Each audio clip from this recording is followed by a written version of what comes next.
I'm not saying it's not Armenian or it is Armenian, but naming comes from the community. Whether the food itself originates, where it originates from, I can't say.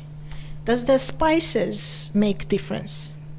And herise or just in general? In general, because specific food, specific nation, even Armenians coming from Iraq or Iran, preparing the same food, they use different kind of spices. Right. Does it make any difference? I think that's exactly why you can't say there is such a thing as an Armenian food, because someone coming from Lebanon, from Iraq, from Syria, from Iran may make the same food, but it could taste very different because of the little variances that they add to it, the different spices or herbs. And therefore, that's why I'm saying it's more regional than it is ethnically Armenian. I agree with you. I'm still not, I'm sure that we didn't satisfy people, but I agree with you, but հավատացեք, հարիսա նշանակում է հարիսա, լավաշ նշանակում է լավ, ջաշ.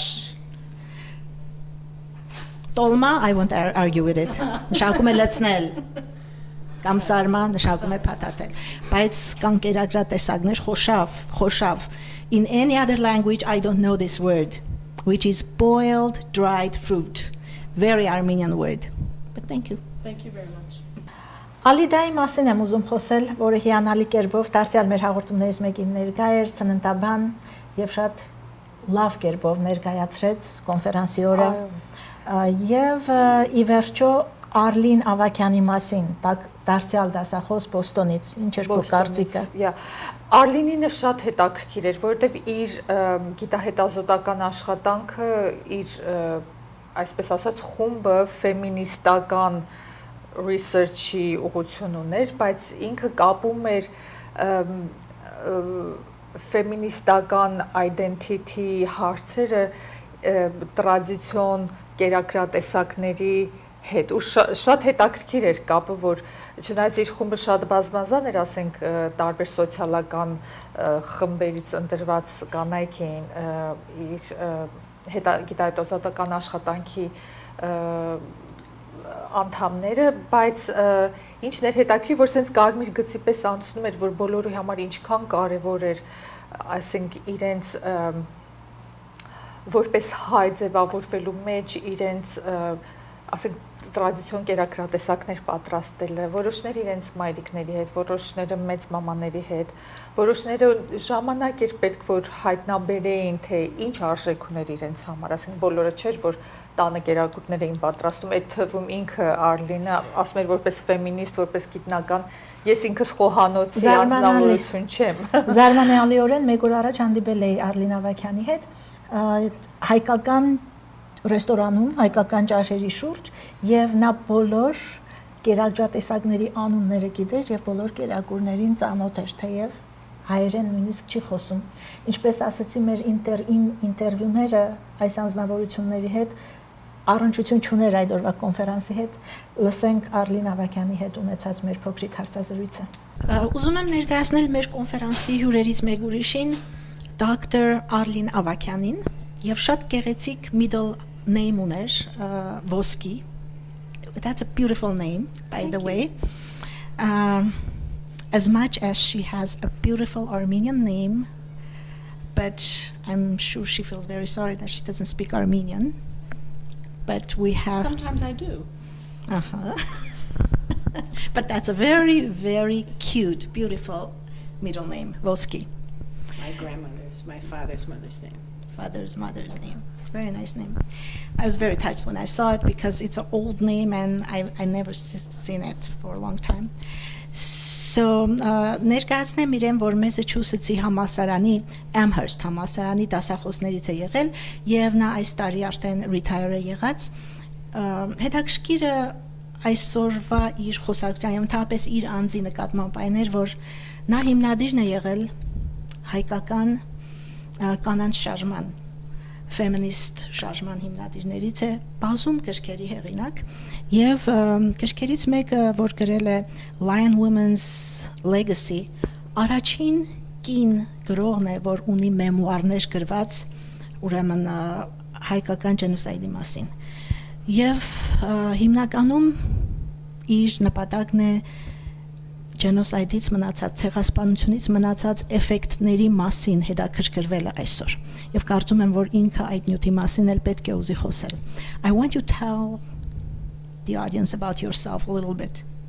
What do you do? I understood a little bit of what you said, and you talked about my book, and that it was about the effects of the genocide, the continuing effects of the genocide. And I would love to see more of a conversation about that in the Armenian community. I think we need very much to go into that, the effects of the genocide that are still going on, even though it's almost 100 years. It's the psychological effects, not the political effects affect also the psychological effects, but it's not just political. And I think I came to this trying to figure out my own life, and so. But I'm one of the founders of the Women's Studies program at the University of Massachusetts Amherst, and feminism has been very central to who I am, and changed my life. And I want to impart that to other people, especially young women, but also men, because we need to change the world, and men have to change as well. How hard it was being an Armenian woman and thinking of having this very light thinking, broad mind, and thinking of being a feminist and being an Armenian, let's say, a girl from an Armenian family. That's a very good question. I was a fighter. I was angry a lot. I had a brother when I was 6.5, and my world changed. And I think that's the day I became a feminist, but it was way before the feminist movement. And I had a grandmother who was a survivor, and she survived not as a victim, she survived as a survivor. She was a very charismatic woman, and even though she was deferential to men, I saw something in her, I think, that she imparted to me. Even though we didn't get along that well, there was this image of a strong woman. And then she told me her story when I was 14, how she survived. And that story has been with me, and I've written about it and written about it and written about it. And I think it had a serious impact on me that changed over the years. How do you connect the survival history with your character, with your image, with your thinking? Well, I think it's that fighter. When I went back and looked at my grandmother's, well, when I was in my 30s, I decided to go back and hear the story again. I hadn't heard it, and nobody in my family talked about it. So she just told it to me one afternoon. So then, in my 30s, for some academic work I was doing, I thought, I need to find this story again. I need to hear it. So when I went back many years later, 25 years later, she told it in exactly the same way that I remembered. And I didn't speak Armenian very well by then, but I understood her. And I think it was the passion with which she was speaking. So then I realized that story encapsulated a lot. And then later, I did a paper on doing an analysis of the narrative. How did she tell that story?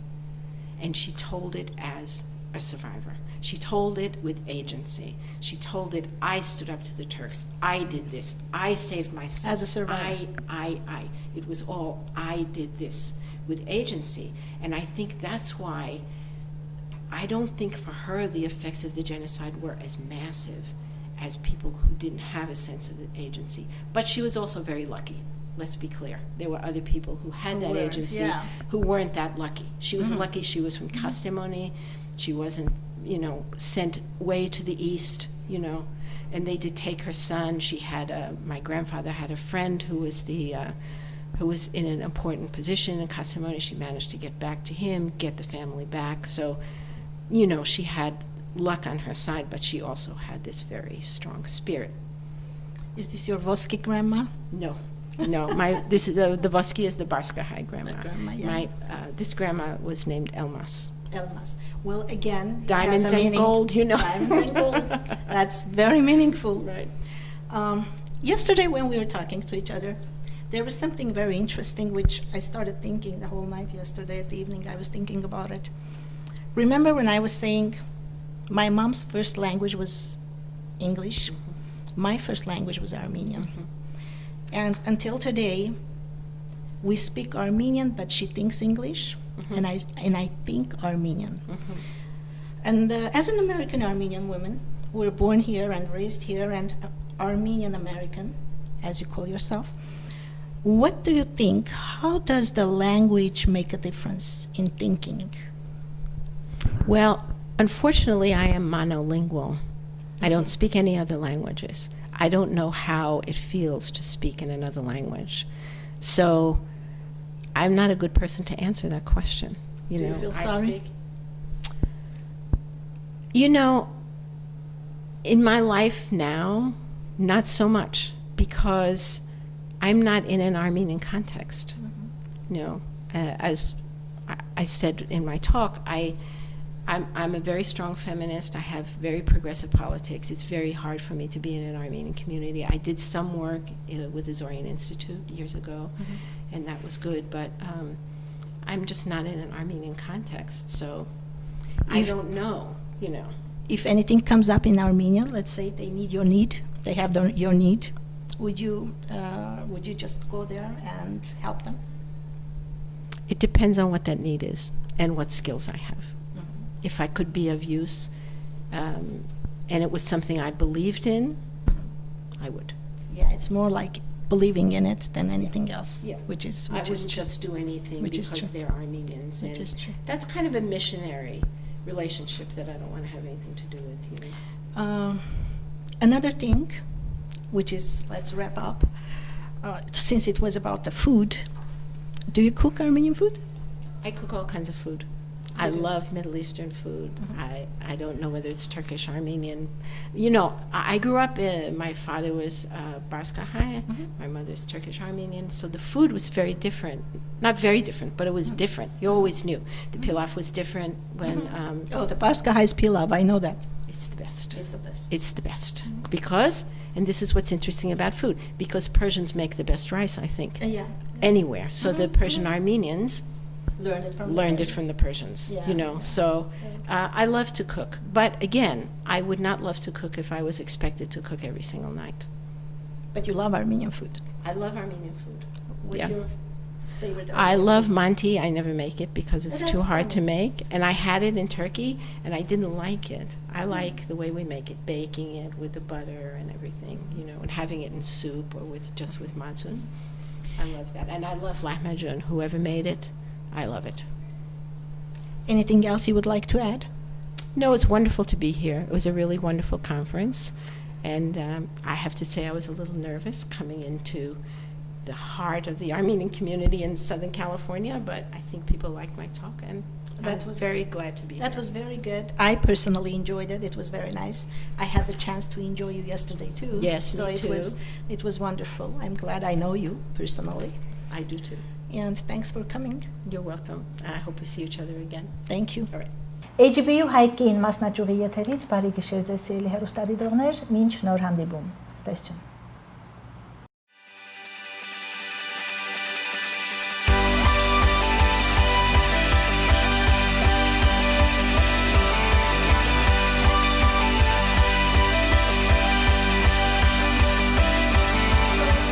I couldn't believe how much I had in common with all the other interns. We're from all different parts of the world and we bonded within the first week.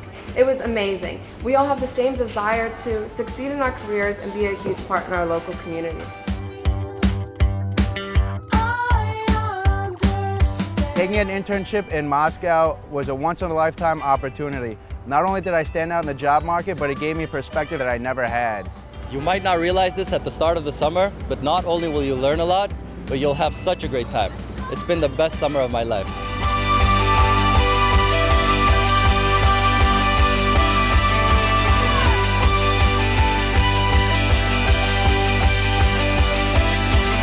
This summer has been filled with events, lectures, mentorship experiences and many outings. For me, my favourite part has been actually talking to the professionals, getting advice on my resume and some interview tips. I really feel I have an advantage over other students just because I've been on this programme. Going to school, I've always wondered what it would be like to go into the business world and put all of my knowledge into practice. Thanks to AGBU, I had that chance.